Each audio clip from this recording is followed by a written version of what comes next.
So এখন যাচ্ছি মাঠের দিকে, কারণ তাড়াহুড়ো দেখে বুঝতে পারছো যে একটু বেশি তাড়ায় আছি, কারণ আমি বাড়িতে শুয়েছিলাম। আর কালকে হচ্ছে আমাদের পৌষ মেলাও আছে, আর সেই দিন হয়তো পিঠেও বানায়, সবাই জানো পৌষ পুজোর দিন সবাই পিঠেও বানায়। সেই কারণে আমার যেহেতু জেঠিমা মারা গেছে, চুলের অবস্থা দেখে বুঝতে পারছো কালকে আমার জেঠিমা মারা গেছেন, সেজন্য আমাদের কোনো পিঠে টিঠে হবে না, কারণ আমাদের তো পালতে হয় জানো নিয়মে। তো সেই জন্য শুয়েছিলাম আমি, এই জন্য এদিকে কোথাও যাওনি। তবে আমাকে অনিল কল করেছিল, যে মাঠে আসার জন্য, পাতা কাটতে যাওয়ার জন্য। সেজন্য আমি চলে এসেছি মাঠে। তো তোমরা মাঠের ভিউটাও দেখো, আর আমরা কি করছি সেটাও দেখো। আশা করছি তোমাদের একটু হলেও ভালো লাগবে। তো চলো সোজা যাই অনিলের কাছে। আমি এখানে চলে আসি অনিলের কাছে, আর অনিলের কাছে আগের থেকেই রয়েছে, এখানে রয়েছে জিৎ, রাজীব, দেবু আর আমাদের বিক্রম এখানে ফোনে কথা বলছে। আর এই যে নিম গাছটা তোমাদের দেখাচ্ছি, এই নিম গাছটা কিন্তু অনেক দিনকার পুরনো। আর আশিদের বাবা রয়েছে পেঁয়াজের জমিতে, বিক্রম যায় আগুন আনার জন্য, আগুন পায় না। আর এই যে পেঁয়াজের জমি আশিদের বাবা বসে বসে নেড়াচ্ছে। আশিদকে তো তোমরা আগের ভিডিওতে দেখেছো, যার ফোন হারিয়ে গেছিলো। তারপরে গাইস আমি চুলে হাত দিয়ে চলে যাই সামনের দিকে। এখানে যে লঙ্কা গাছ রয়েছে, কিন্তু এখানে লঙ্কার কোনো নামও নিশান নেই গাইস, ঠিক আছে। আর ওই দূরে যাবো এই বাগানে, আর প্রথমে এই কলা গাছগুলো দেখতে পাই।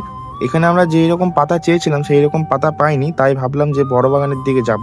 আর বিক্রমের হাতে যে পাটকাঠিটা ছিল, ও অবশেষে আগুন পেয়ে যায়, হাতের পাটকাঠিটাকে ও ধরিয়েই ফেলে। এই যে এই বাগানটা আমরা পাইনি, তাই যাচ্ছিলাম সামনের দিকে। আর সামনের দিকে যেতেই আমাদের অনিল একটা পেঁপে বাগান দেখতে পাই, আর অনিল পেঁপেটা টুকুস করে কেটে নেয়। আর তারপরে সামনে দেখো এখানে রয়েছে গাজর গাছ, গাজরগুলো মোটামুটি হয়ে গেছে। আর অনিল পেঁপেটাকে পুরো কেটে সবাইকে ভাগ করে দিচ্ছিল সূক্ষ্মভাবে। আর পেঁপেগুলো আমরা ধুয়ে খাইনি বলে আমাদের ভাইপো খাবার পর পুরো তো ওটাকে উল্টিয়েই দেয়। ওটা থেকে গাইস আমি খেলাম, আমার একটু তিতে তিতে লাগছিল, তাও আমি খেয়ে নিই, মোটামুটি ভালোই লাগছিল। আর খাওয়ার পরই আমরা ঢুকে আসি বড় বাগানের দিকে। এসেই অনিল একটা পাতা দেখতে পাই, তো অনিল ঝটপট পাতাটা কেটে নেয়। সব পাতাগুলো কাটার পর এসে এখানে দেখতে পাই যে গাছে কলা রয়েছে, অনেকক্ষণ পর কলা দেখতে পেলাম। আর আমাদের দাদুর কলা বাগান, তো দাদু কি বলছে তোমরা একটু শুনে নাও গাইস, মজা পাবে দেখো।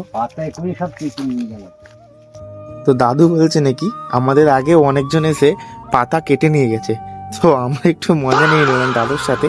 আর তারপরে আমাদের পাটা অলরেডি হাফ কাটা হয়ে গেছে, সেজন্য আমরা চলে যাই। আর গাইস যেতে যেতেই এই যে সামনে তোমাদের গাজর গাছগুলো দেখালাম, ওখান থেকে জিৎ কিছু গাজর ছিঁড়ে নিয়ে আসে। তো আমরা যাওয়ার পরই ওখানে গাজরের মালিক চলে আসে।